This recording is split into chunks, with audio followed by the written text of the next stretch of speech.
Hello and welcome to Deft and Dorky. We're going to talk about Dungeons and Dragons. And our feelings Brian's back with about me. We're Dungeons and gonna Dragons. talk about Dungeons and Dragons. Today we're going to talk about player backstories and potentially how to incorporate them into whatever world you are building, mostly as like a DM. But I do want to talk about backstories from a player perspective as well.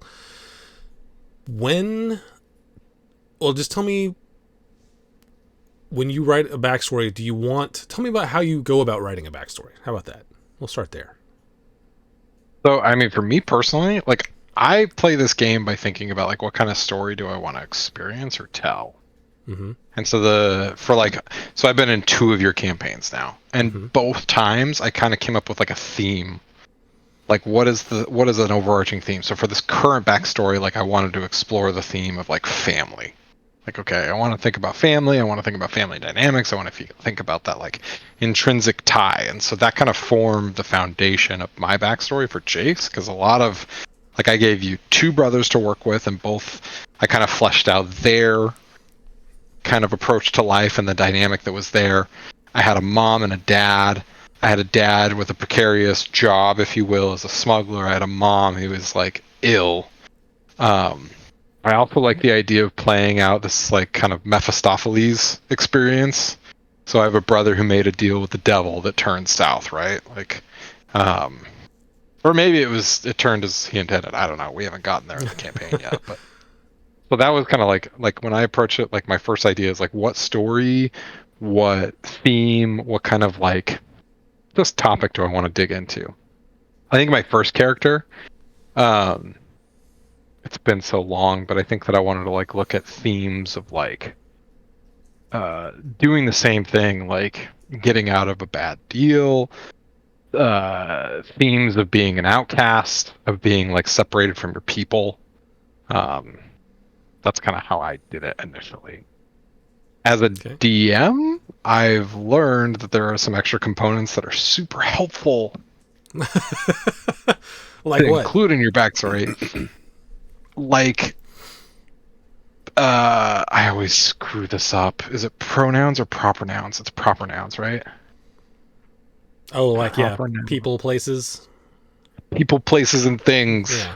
are so helpful. I'm doing this Curse of Strahd campaign, and my three players, like, not a lot of those. And I'm like, okay, you have a really cool backstory, and you've given me a lot of insight to who you are as a person. I can't use any of that. Like, I'm glad that that helps you flesh out how you're going to interact in the world. But, like, proper nouns are what a DM can use. And you can tell me if you're wrong about this or if you have other thoughts. But, like, so for example, one of my players, like everybody in their backstory is dead or like gone or non-existent. Mm-hmm. And so I'm just like, okay, cool. Like this is very informative of how you will interact with circumstances. You're going to be kind of like a shady, scummy trickster type, like scammer with loose morals. I think that's awesome. But you don't have any relationships. There's nobody that I can bring into the campaign. There's no like, oh, it's that person, or it's like, oh, interesting, like that caught up with you, or whatever. It's all like clean start, and in a way that's cool. But like, I'm like, okay, I mean, like the other two are gonna run into people or like have things in their past catch up with them. Mm-hmm. But for this person, it's less one to one. Okay. So, So I had a sort of similar experience when I first made. So I started out DMing because that was the only way mhm. I could get people to play. And I mean, most of the backstories I got were pretty sparse, I guess would be the word. They weren't super deep, which is fine because it's like, who knows if this campaign's even going to go, how long it's going to go, right? Because my first time, Mhm. I didn't know. But I got backstories and they like had enough in them to where I could work with most of them. Uh, Actually, I think all the ones that I had in that first campaign were pretty good. They had like a couple people that I could bring in. Uh, but then, like the first time I wrote a backstory, I did not have a whole lot in the way of like relationships or events. And that is like, so when I wrote my second backstory for Michael's first campaign that I played with him, because my character died, I had to make a new character.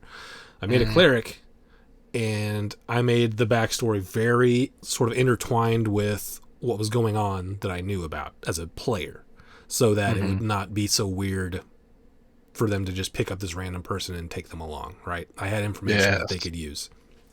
Super important. Which I think is very cool, especially if you're coming in mid-campaign. Yeah. Just to sort of not... Because otherwise it's just like, oh, hi, weird person that we've never met, want to join us? I'm sure you'll be fine. Want to come along? Yeah, exactly. When everyone else you're talking to is like trying to kill you, and there's just one person who shows up. Anyway. Yeah. So that's the thing that I like taking into account when I'm coming in mid-campaign. And then some of the things I sort of learned from DMing and playing, when I sent you a backstory for what I was going to potentially join you for Strahd, I actually split it out. And I have a heading for relationships, and I have 3 like subheadings, and then I have a heading for events, and I have like 3 subheadings for events, and those sort of all somewhat tie into each other. Right. But I was thinking about, as a DM, what would I want to see, and I was like, this is what I got. Here's the relationships that I have for things that might come up or might not, but whatever. And then underneath that, here's the events, and that sort of contextualize those relationships a bit more, or are their own thing, right? So, almost as if like, oh, bonds, flaws, ideals, and backgrounds. Like those aren't like the boring parts to fill out at the end of the character creation process. Yeah, like, no, that's super freaking helpful. Yeah, they're very helpful, but I don't like how limiting they are from the PHB, right? Yeah, I mean, yeah. Like, so I think that's it's like where it comes back. It's because every time I had players do those things, like, I don't care if you fill those out, just give me things about your character. Those are starting points. Yeah. And guidelines. Not Yeah, exactly. So as far as the backstory goes, I like the backstory is, and we've talked a little bit about this already in these in these episodes, whatever we're going to call it, that some people play D&D to roll dice, and some people play D&D to tell stories. And the people who tell stories are going to have a more involved backstory, right? Because that's the whole reason they're there, is to tell a story. So they're like, haha, this is my guy. And I totally agree that I could put a ton of work into a backstory that tells you exactly like what this guy's been through. But if I have no relationships in there, or nothing that can easily tie into where we're going to be, it doesn't really matter. It just tells you how I'm going to sort of respond to things, maybe. Right. But my character can change as well. So yeah, getting those, if you want to give your DM a backstory they can really sink their teeth into, give them some relationships and maybe events to sort of add in. And then I also wanted to talk about, when you write a backstory, do you prefer to give it to the DM and say, this is what my character knows, do whatever with it? Or do you like to have some input on the character arc that you're going to have? I think that, like, so for example, like our current one, I have 2 brothers. One of them made like this dumb decision. The other one kind of buggered off. I was fully okay with however that would turn out. But I think as a player, I think if you write something that you like and have an idea of what it needs to be, you need to tell your DM, hey, I kind of want this to go in that direction. Is that okay? And you can kind of work it out. Like, this is creative license, right? Like, how much artistic control are you willing to fork over? And I think that you should identify, if you have very particular things that you're like, this needs to be this way, or I want, like, let's say, for example, in my scenario where I'm looking at family, and I was like, I really don't want to explore the idea of losing a loved one as far as like a family death is concerned for whatever reason. Like it's different if I'm like, hey, by the way, like I have lost loved ones and I'm dealing with trauma. Please don't kill anybody. Like that's different, right? Hmm. But if I was just like, hey, like I've created 4 superheroes of siblings and parents, like I want them to all to live at the end of this. I think as a DM, you got to decide, like, am I going to have a conversation about like, I kind of have ideas. Is this a deal breaker for you? Hmm. Or if it's like, yeah, that's fine. Like, you know what? That's cool. Like, you come from a family of superheroes, and we're going to explore what it's like when one of those people kind of falls in the eyes of the public. Like, okay, cool, you know? So, I personally am more than happy to be like, here's chapter 1. You can write the rest of the book. Um, with the one exception of like, if you have like a certain kind of like, I don't ever want to touch this topic or trauma or issue or whatever, then I think that that's fine to request. But I Yep. don't know. This is one of those like communication is the answer to all of the problems in Dungeons and Dragons. Yep. And But so the way I like to do it is, so I like to write my backstory and say, this is what my character knows, do with it whatever you want. mhm. But I also like to make sure the DM understands like the way that my character, the way the relationships work with the between the character and the whatever relationships they've included in their backstory. So I don't want there to be any room for misinterpretation. Because if I go into Yeah, a game thinking like this is my father figure, I would do anything for him, and suddenly like he's been he's been doing things to yeah, kill you the entire time. You're like, wait a minute, that's not. I think I would have yeah, caught on to that. yeah. I So, mean, like if you're like, oh, like I had an idea that this, in your example, like another one is like, okay, my father figure is a good dude, and like all of a sudden now he's like a total creep.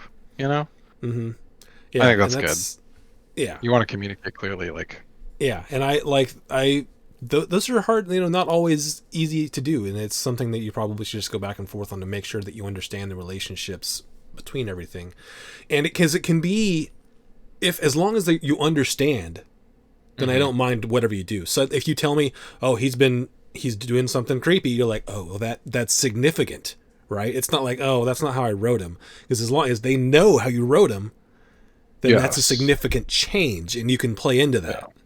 But if it's just, oh, he's always been that way, like I don't know what to do with that. So yeah, just having those, making sure there's no misinterpretation, I think is very hmm important. And it's interesting. So you've DM'd for me twice, and Mm-hmm. I have DM'd for you once. Mm-hmm. And in the 3 characters that were made in these circumstances, you and I have had a conversation before and after we've written out our backstory. Yeah, And I think that that's a good idea. you are the person that I definitely have gone back and forth with the most, out of everyone that I've played with. Because I think that Um, really, like, that can really address any potential, like, okay, clarifications that you need to make, you know? yeah, because like when you're, I mean, so with the current campaign, you're like your dad was a smuggler, right? So Mhm. if I'm just like hurrying through and I don't come back to talk with you, I could be like, oh, his dad's a criminal, like a bad person. Yeah. Instead of just asking you, okay, he's a smuggler. What's he smuggling? Oh, he's like helping people. He's human. He's technically human trafficking, but he's trying to get them Yeah. away from these people who will harm them. He's underground railroading. Yeah. Yeah. So, yeah, that's a big distinction from Yeah. just Big difference. the word smuggler showing up and then me talking to you about it. Like, oh, okay, so you Yeah. still love and respect this man because he's trying to help people. He's not. Okay. Yeah. I believe in what he's doing, yeah, for sure. Yeah. So And I just mean, like, things like that I think are very important. yeah, with each of these, like, I remember talking to you before I had a fully fleshed out idea of like who I wanted to be in. Like, it was like, hey, what do you think about these ideas? Like, I remember doing that with both these characters. It's like, I think I want to look at these kind of themes, and I think these kind of like archetypes are things that I want to look at. Hmm. So, which was really helpful and beneficial. Like, I am super. So, if you make if you do another campaign, I already have been thinking about specifically the character class and things that I want to do, Okay. and I'm looking forward to talking about them because I want to. We can swing back to this when we cover the other topic that we have planned for tonight Okay. because, yeah.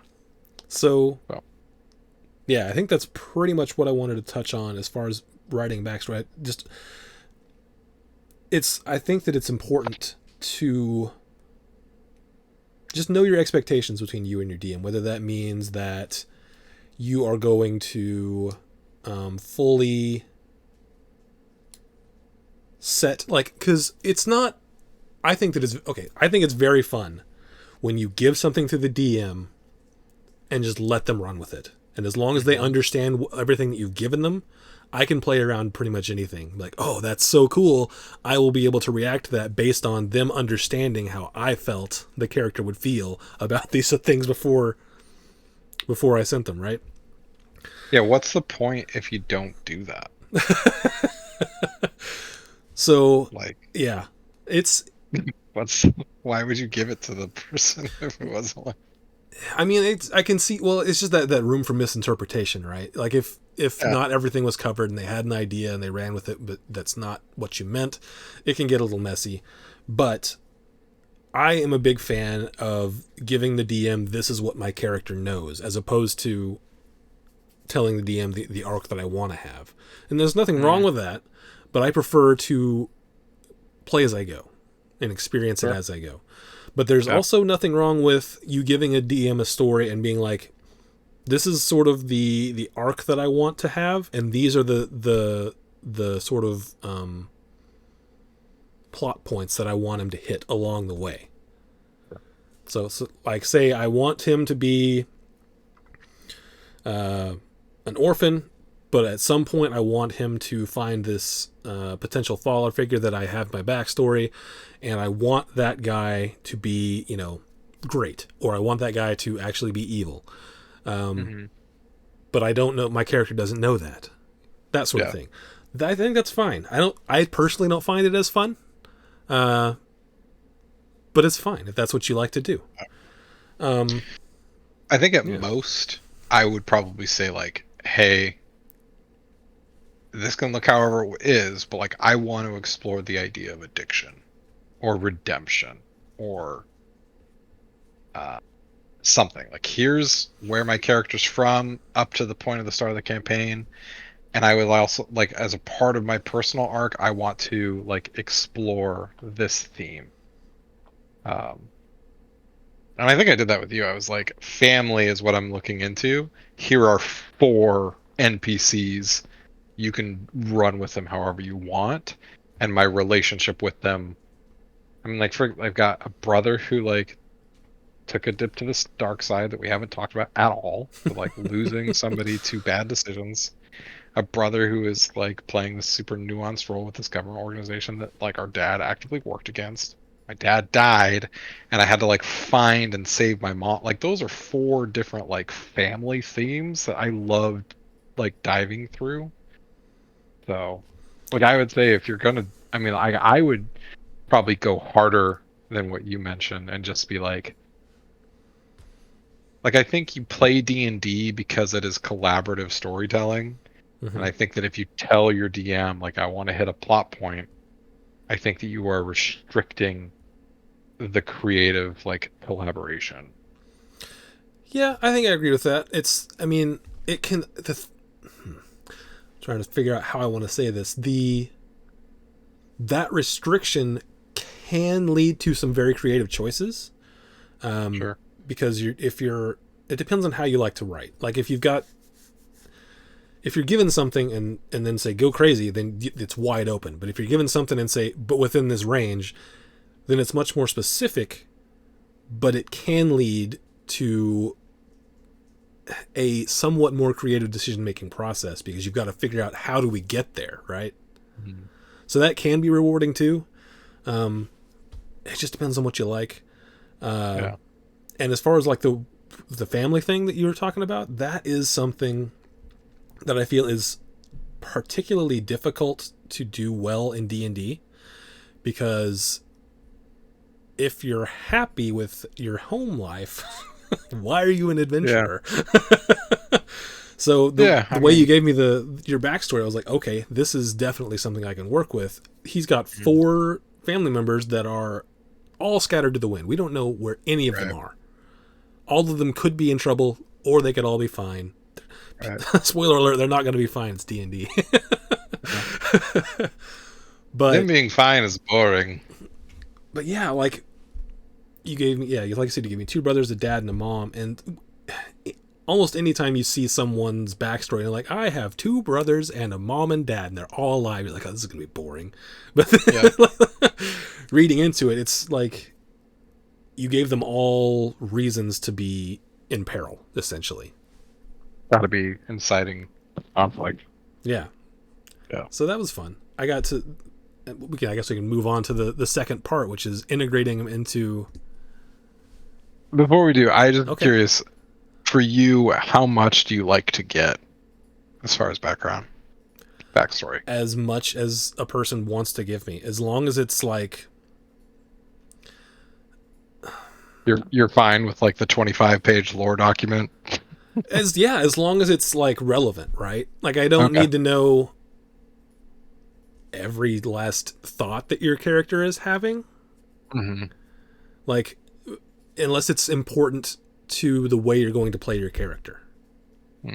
Right? So if I get something that's like, well, I really like French fries, but cereal not so much, I'm like, I don't care. You're going to pick your own food. I don't really want to write a part that's like, well, you walk into this tavern and they got French fries, so you're happy. That's not that's not something that I particularly want to take into account. Right. But if it's like I, had this experience and I reacted to it this way, and then a little later on in my life, I had a similar experience, but there was just enough difference that I reacted this completely opposite way. That can be helpful, right? Even though it's a lot of information to cover something relatively small, it can be helpful in like making plot hooks. Right. I am trying to find it right now. I liked what you did with your backstory you gave me with like events, and like you kind of did like a Reader's Digest. Like, here's the quick hits, because like I'm trying to look for my first backstory that I wrote for you, and it's probably not what I would recommend or ask from people. Because I think it was 12 pages long, and I think that I did a couple things. I think I did like kind of like a contextual background, and I wrote about him as an individual, the character I was going to play, and it started to just look like morph into like I wrote like a short story. Like, yeah. If I get that from someone, I'm like, hey, this is cool because I'm into this kind of thing. But like, I would never tell somebody like, hey, I think you should write like a short story about like the inciting. Okay, so the give and take to that is the positive side is, yes, he's going to be into this, right? Yes, we're going to have a good time because he's going to be super into it. The downside is, I do remember you like gave me information because I had already had a world established, and you gave me like a couple cities and like the way that the people were like involved in those cities, and I was like, well, we can change those. Right? Yeah. Yeah. And actually, a couple of those things ended up going into campaign 2 world. This campaign, it worked out. It did, but it was kind of like really kind of funny. Like, looking back, I'm like, okay, like that's fun to flesh it out, and I think that it's like, hey, DM, with your permission, this is where it's coming from. But like, as far as like what a DM can use, yeah, like, I guess this is a good chance. This is a good chance to pivot to the subject topic, because like there is, I think, an interchange between like, here's what I think as a player, but also here's what I think as a DM. And like, how much do you give and take when you're developing, like, okay, I've already got my campaign in mind, or maybe you're using a pre-written module. Oh, my player came up with something really cool that we want to use, or like as a player, like, oh, my DM has some cool components to the story. Like it's interesting. You I ended up doing a sorcerer, but you told me early on, it was like, I think it would be really cool if somebody did a cleric in the world that I'm building. And I've been curious about that ever since. So if you kill my current PC, I'll probably do a cleric just to see that. Anyway, but yeah. Like how much I think we should talk about how much as a DM you pull from your character's backstory and how much from a player you should try and pull from your DM's world. That is a good sort of balance to try to strike, right? Because you're never like you always get a good idea of the world. Generally, a DM will give you like a brief sheet or talk to you about anything you want to know, but you're never gonna have the insight into the world that the DM is gonna have. It's just never gonna happen because it's especially if the DM is creating it on their own, right? Mm-hmm. There are certain like things you can do to where you create a world with PCs, or not with PCs, but with players. That sort of alleviates some of that, but even then, I like you can never know as much as the DM. Otherwise, it's not Right. the same game. Mm-hmm. So yeah, it's tough because like whenever I made the second campaign, the like the headline for what you need to know about the world is there's this international organization, they police magic.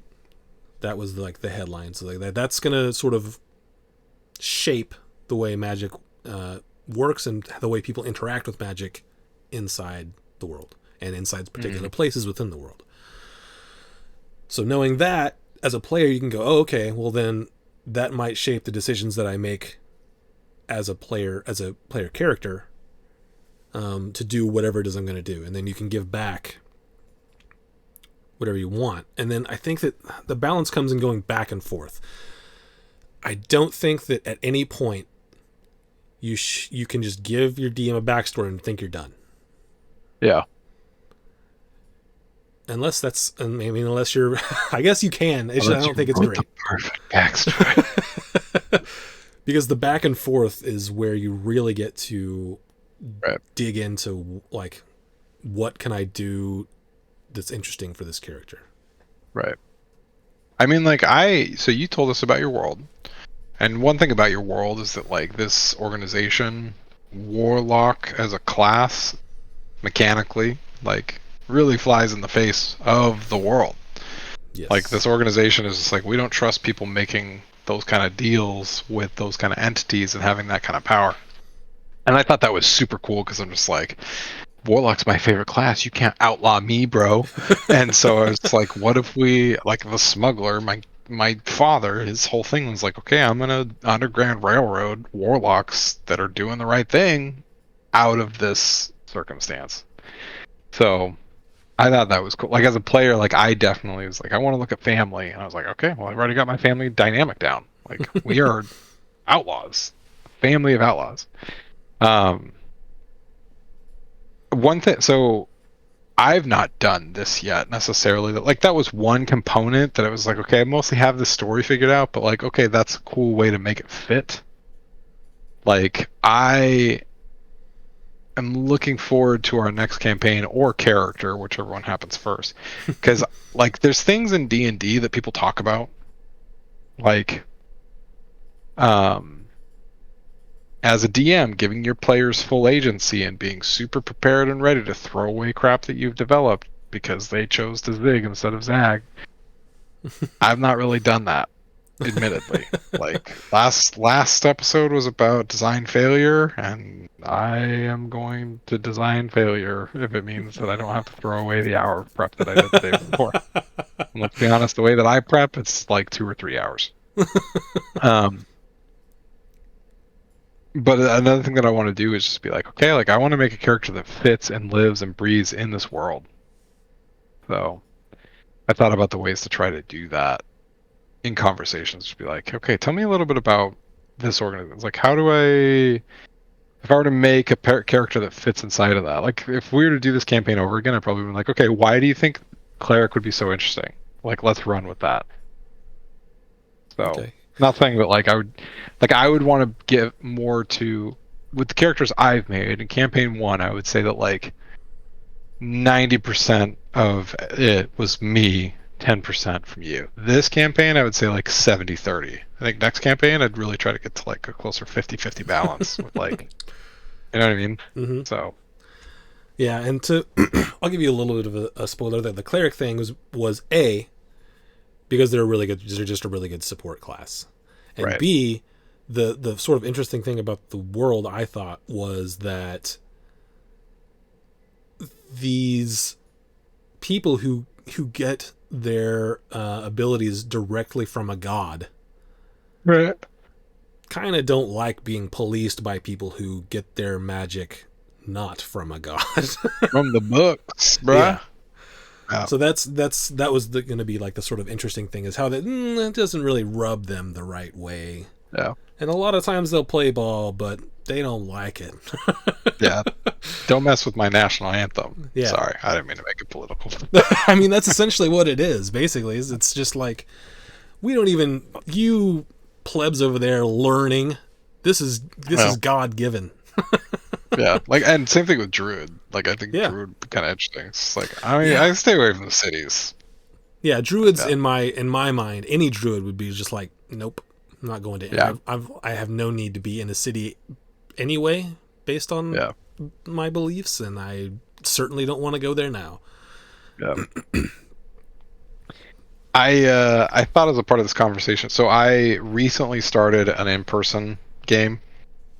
Yes. I've only ever played online. I've been loving playing in person. It is kind of sad how I'm just like, dude, I think in a lot of ways this game was designed for in person. Oh yeah, Um, for sure. And I thought would be like good talking points for this conversation Mm-hmm. because I gave my players like one thing. Like I was just like, I need you guys to figure out how we had already played like a session. Mm-hmm. And I was like, this character, I need you guys to figure out how you're related to him. Like friend, ally, he brought you out of a dark place, etc., etc. I was like, this is who he is. You need to know him somehow. And then the rest of it, you guys are in charge of. And it was kind of interesting to get their things back because, like, again, that theme of, like, dude, having proper nouns, so helpful for me. Or having, like, specific, like, unresolved conflict in your backstory, super helpful because it's like, yeah, you better believe I'm going to bring that back and put it in front of your face during the campaign. And so I thought it'd be kind of interesting because I want to give you some of the, like, I'm not going to read it verbatim or anything, but I want to give you some of the things that I've been thinking of, and I wanted to get your kind of feedback on, like, okay, they gave me this, how would you include that? Okay. Does that sound interesting? I don't know. It says to me. I don't know. So one of them, for example, is one of my PCs has like a gladiator type story, background. Okay. Where he's like, I was a slave, I fought in the arena combat for a long time, and became kind of like a minor celebrity via this, and over time felt like it was pointless to fight because it's like, hey, I'm just, I am killing people for the sport, and I'm losing out on that. This character plays a like mountain dwarf barbarian, and to me, when I was reading through this, I was just like, so why do you? And this is another good thing for you, like, you need to have a reason that your person is on an adventure, because, like, really, oh my god, yes, why are you an adventurer? Adventurers are sociopaths, like literally the definition of like social. Like these are people that don't function. Like every character should be on the chaotic alignment chart because all of them are not functioning according to society. Like, yeah, or at least our society. So that is a big thing. Just making like. Because I've seen backstories where they just tell me about, they just write me a little story about a person, like, he lived peacefully and wherever. And I was like, but why did he leave that though? Why has he Yeah. decided to put his life on the line, potentially for people that don't care about him, and or fortune, fame? What are you looking for out of becoming an adventurer? Yeah. I'm just perusing this a tiny bit because it's just like there something. Yeah, no, like I want to ask him. It's like, okay, so why do you continue to put yourself in a position to fight? Because that's kind of like what's pushing you through this, aside from your loyalty to the person that, uh, Yeah, so like kind of kicking us off. if you're a gladiator, I Hmm. mean, if that's all I get, there's like only a few things. Someone's done you wrong, like, and now you've got to go and rectify it. Or Yeah, you can go with the fighting is all I've ever known, yeah. so that's all I will ever do. There were other And two key components. Oh, sorry, go ahead. I was just gonna say, and with either of those, those could be very drastically different character Hmm. paths. So you want to check in with your player and be like, which one of these? Like, tell me why. Because if it's Yeah, just one, then we go one way, and if it's not that, and I've gone that way, it's not gonna be. It's not gonna feel great for you. yeah. Like two interesting components that he included was like, okay, he was pulled away from. He doesn't like orphan kind of scenario. Like he doesn't know his family, Mm-hmm. and he's kind of felt a yearning for finding like kinship. Like in it, he talks about like I was in largely a non-dwarf society, so I think it would be interesting to find my like reclusive mountain dwarf clan. Mm-hmm. Although he mentions like I'm not sure. I worry he wouldn't feel like much of a dwarf among other dwarves. And I was like, oh, that's kind of an interesting idea or concept. Okay, The that's other thing that he wrote down, that's the Lieutenant Worf story. Okay. yeah, right.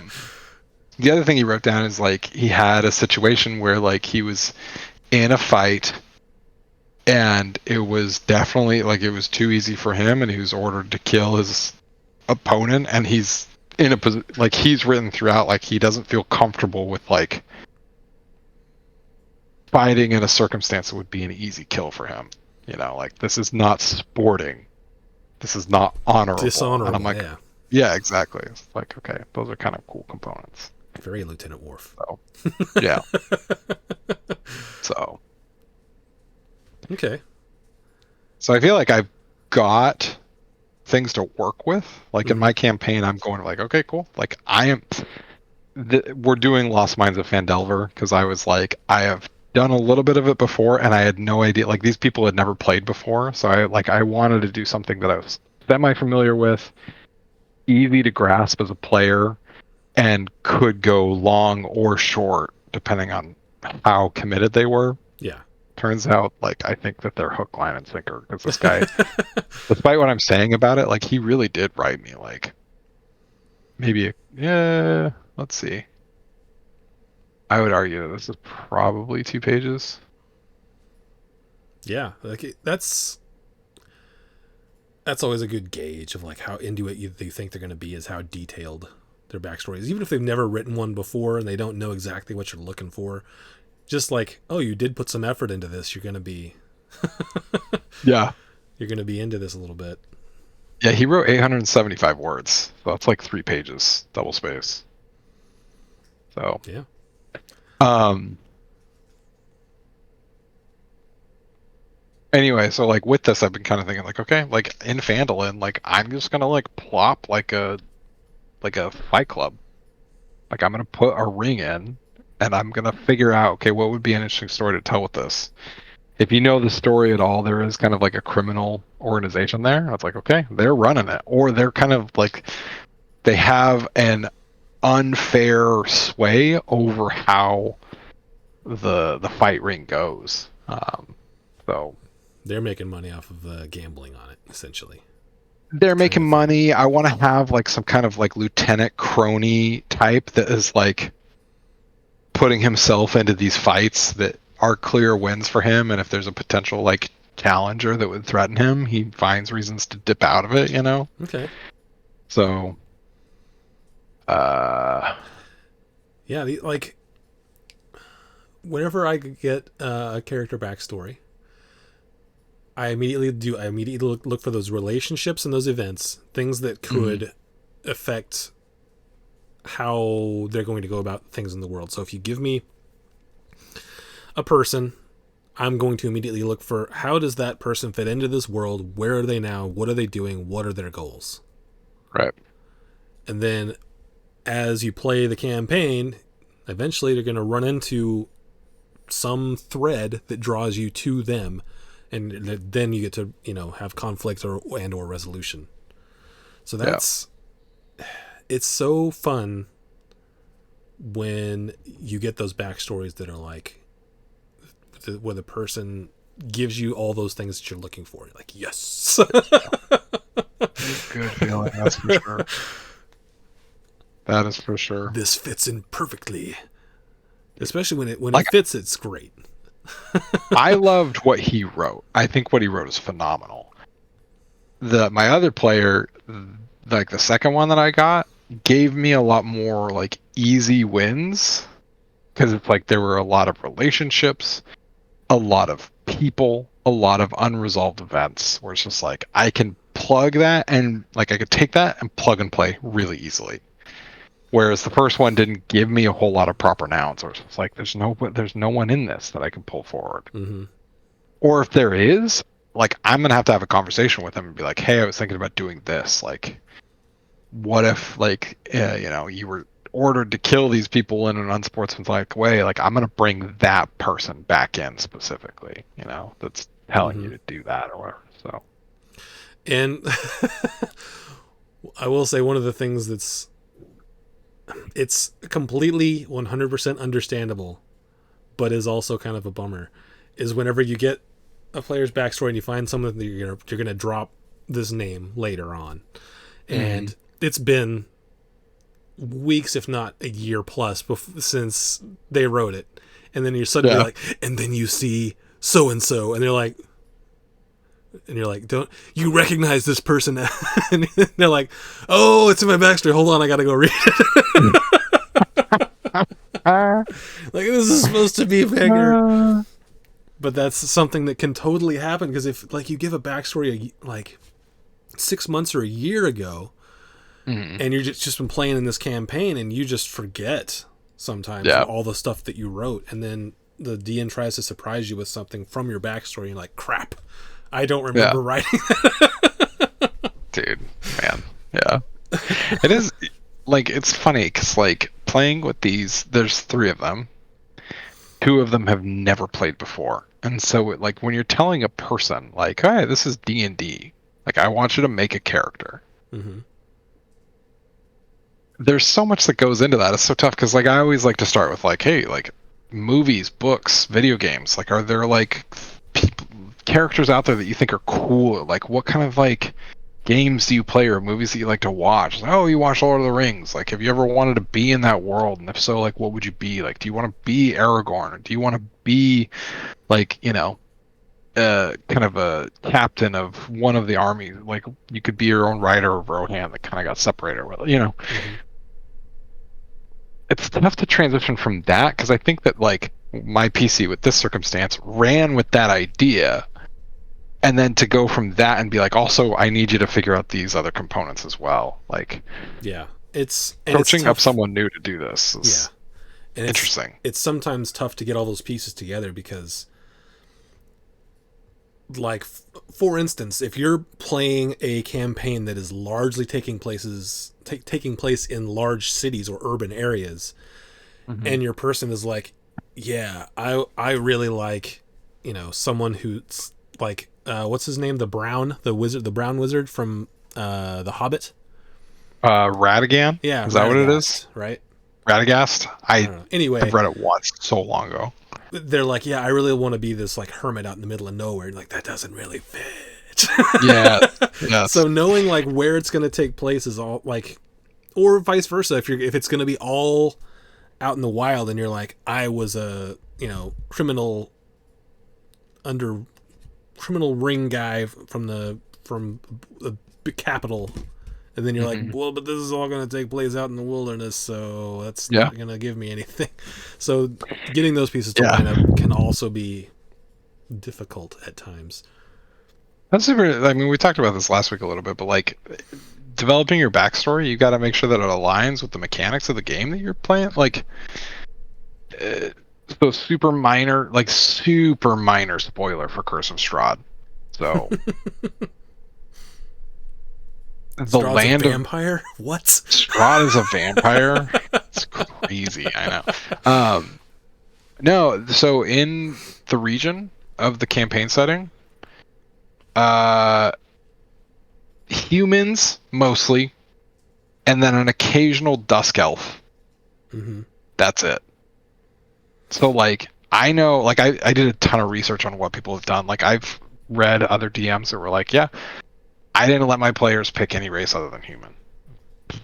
That's brutal. But like it's kind of speaks to what you're talking about. Like you gotta work with your players and inform them enough of like, hey, yeah, like maybe don't pick the like water subclass because we're never gonna be on a boat. Yeah. Like honestly, I got psyched for your campaign because your map like is 60 or 70% water. I was like, yes, this is so dope. I did not pick one of those aquatic subclasses, but like obviously that matters a ton that like as you're developing I think it's important as you're developing your backstory and as you're working with your DM on your backstory to like mechanically think this through as well. Because like example with this guy that we're talking about, like he really wanted to play a barbarian, and I'm like, cool.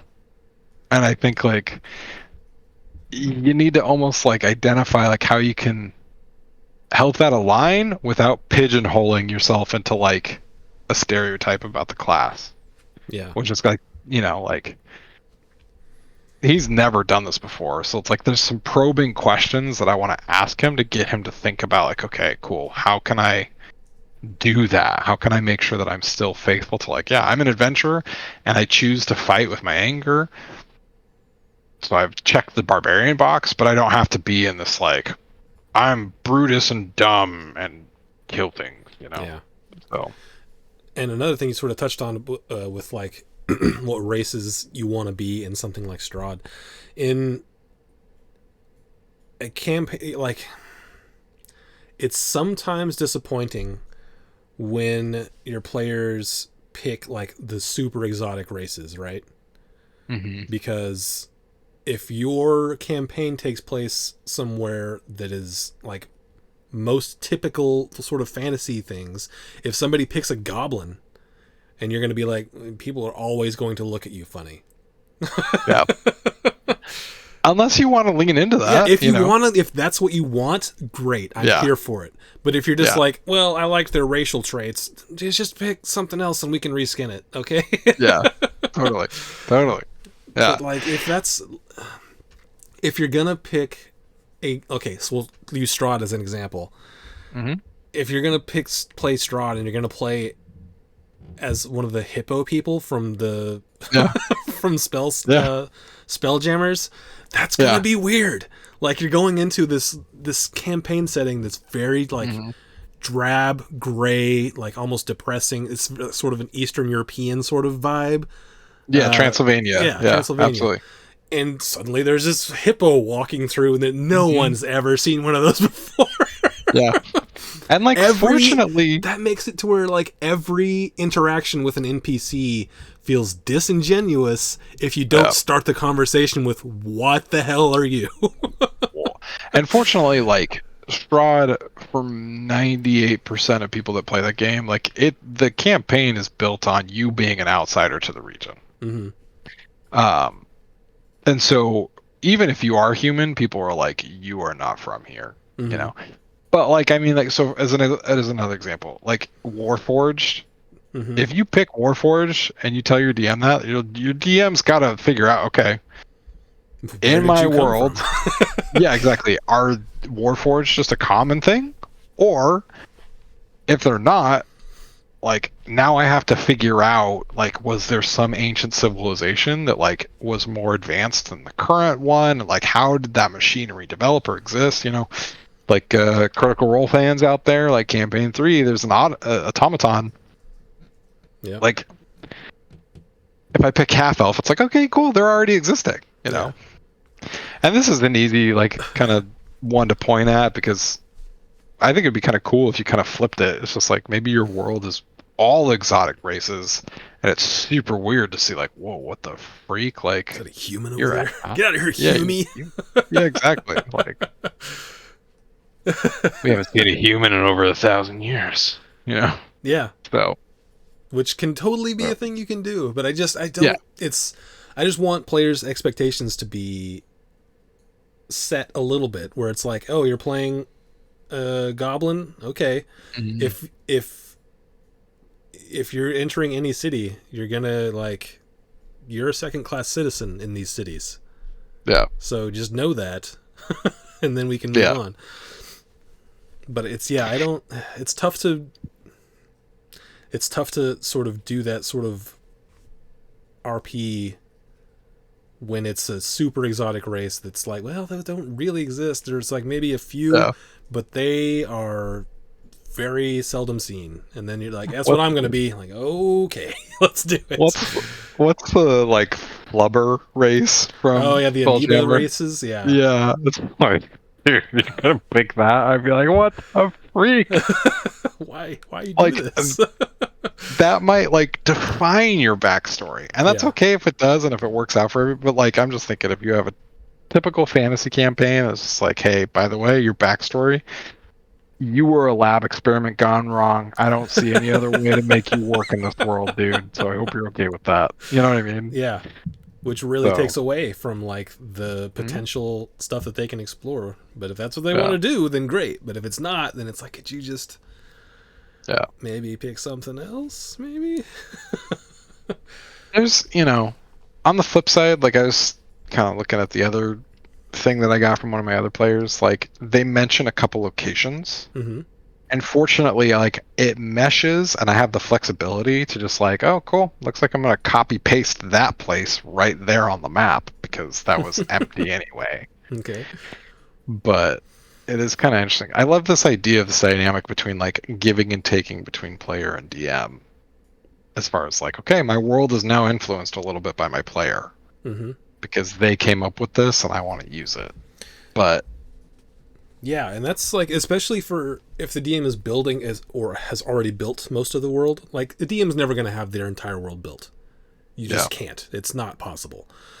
But they can have a lot of the major points at least there. They may not be completely fleshed out, but if you right, come to your DM and say, I want to be from the city of, and you give them a name, like, well, that doesn't really exist, but what kind of vibe do you want the city to have? And I'll tell you where you're yeah, from.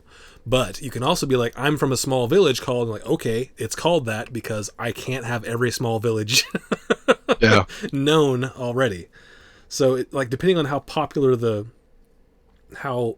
popular is the word I guess I'm looking for, how popular the thing is that you're trying to reference, it may exist or not already, and it may have to be changed. So just that back and forth is very important. yeah, absolutely. That's cool though. I mean, if It's the you're, best. I call it nerding out, but like that's what I describe it as. Like we nerd out about like, hey, I think I want to do like, tell me about your world. Like let's kind of pair it together. Like the other day, you were telling me that you wrote like rules for drug addiction. Like Yeah, I did. that lined up with the idea I already have for a character that I want to try and play. Like in a way, it was just like I didn't realize that guy had a drug addiction, but when you said that, I was like, that fits super well. So yeah, So, well, we'll see if we ever get around to that, because yep. that was. So I'll give you a little hints here. I I have an idea for the next campaign, and Hmm. then potentially, if things happen certain ways, I have an idea for the campaign after that. And that I was like, if in this world here, this would be campaign 4, which Yeah. and we may never get there. Who knows? But if Hmm. this world happens, I should have some rules for this kind of thing, and I wrote drug addiction rules for something I'm probably like. It's fairly likely we never get to, right? Right. Yeah. But I was like, this is how this needs to work. So we'll see. It may happen sooner. Who knows? Yeah. But that's just Man. like that's just world building. It's whenever, at least for me, whenever I get an idea for something, I have to like finish it. If it's something that I know where I want it to go, I have to sort of flesh it out to a certain degree, so Right. then have it written down so I can refer to it later. But even if it's something that may not ever happen, if it's an idea that I think that I like, I gotta put it down. Yeah. I, you know, I heard Brennan Lee Mulligan talk about this, and he may have been talking with, I can't remember who he was talking with, but he's just like, when I'm asked to play, the first thing I ask the DM is like, how can I help you better tell the story? And I've kind of liked that idea ever since of like, okay, cool. Like yeah, let's play. I'm in, and I want to like make a character that will work with rather than against or like have to be shoehorned in or whatever. Like I'm not saying that. So like for example, my other character, she wrote all this cool stuff. I'm like, hell yeah! Like there's no reason that also can't fit in. You know, Mm-hmm. they talked about they've got like a couple of they came from kind of a seedy background and got like recruited into some criminal organization, and there's a rival one that she writes about. Like that's awesome. Like Vandalin is not in like an urban setting. You can come from that, but it's still super cool, and I'm gonna have it chase you a little bit out of the city. Um, but I also really like that idea of being like, you want to play D&D? Cool. Like, what's your story? Like, and how can I like move that forward? I've always kind of liked that idea. Yeah, that was actually, funnily enough, that was one of the first things I asked Michael when he was like, "You want to play with us?" And I was like, "Yeah." And he's like, "Okay, just make up a character." And I was like, "Well, is there any kind of role you need me to fill or information that would be helpful for me to have for you?" And ultimately, he was like, "I may give you a few things, but just write whatever you want, and we'll talk about it later." Yeah. Because I wanted to be, I wanted to be in the world, right? I don't want to be, Yeah. oh hey guys, I just showed up. I don't like being shoehorned in. That doesn't Yeah. I feel don't. good to me. I also don't want to be the reason that like, okay, I guess there's now a new continent. Like, Yeah. like, and also you're never going there. Yeah. So, like I And also, yeah. you're never going there. It's perfect. But there's a big empty spot in the ocean. That's where you're from. So yeah, because it's like you know, it's cool to feel relevant. You know what I mean? Absolutely. Like this is something I've heard that I think is interesting. Like if you're playing a high intelligence character and you don't feel that you yourself are very intelligent, or just have the hours to put into being that, like talk to your DM about like details about the world and stuff like that. Like, oh, I'm playing a wizard. I'm fairly knowledgeable. It's like, okay, like spend some time doing some homework about like, yeah, like I know about this stuff in this world because I'm a wizard. I've studied this crap, you know? Yeah. And that's something that's fun to do. And if you don't have the time, sort of a backup you can always fall on is, do I know anything about that DM when the Yeah. situation comes up? And then occasionally he'll be like, yeah, you can make me a history check, and you roll well. I'm like, yes, you do know about this. And And that's, because that's the lazy way out. But it is. it is certainly more fun for me at least, to be immersed in a world and like, oh yeah, I do know about that. That's like over on whatever continent in the mountain range of so and so. Yeah. Being a voice of authority to the other players is a cool feeling. Like, yeah, this is my city. Like, oh yeah, I've been there. Yeah. We can figure this out. Like, I think that's cool. It's also Yeah. cool to go to places you've never been to. Mm-hmm. But I think it's like, hey, welcome to like my neck of the woods. Like, let's go talk with my friend. You know what I mean? Like, oh yeah, there's the tavern that. That's like my rogue in Michael's current campaign. I feel that way anytime we go to a big city, because that's in his backstory. It's like he was an orphan in a big city, and he knows all the ins and outs of most. Just he knows how cities work, right? Right. So anytime he gets to a big city, he's like looking around. All right, we can. What do you guys want? What do you guys need to do here? Let's get it done. Yeah, and that's cool. And that is a cool feeling. I'm like, yes, we're back in the city. I love the city. I love the city. Yeah, that's cool. But anyway, man, I love the stuff. Yeah, I think that's. We talked a lot about it. That'll do for now. That is backstories and potentially how to integrate them into worlds. That's it. Do you have anything to add? No, I think that's I mean, like, this is helpful. Like, I'm a relatively new DM, and like, I'm working with some brand new players, and I feel like I've got some good tidbits of advice for like, I got these cool backstories from these players. I haven't talked to them yet about it, and I want to have some conversations. Like, hey, let's consider these things. So, Yep. if you're out there and you're like me, you know, like, ask questions. They're helpful. It's amazing how like just talking about stuff makes everything so much better, in more facets than just D&D. Yeah, it's amazing.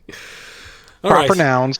Proper nouns. Reasons for killing other people. Yep. Like people, places, events, all very important. Yes. Super thing. That's super important. All right. Well, that's going to do it for this episode. We'll hope to see you next time. Bye. Double salute. See you later.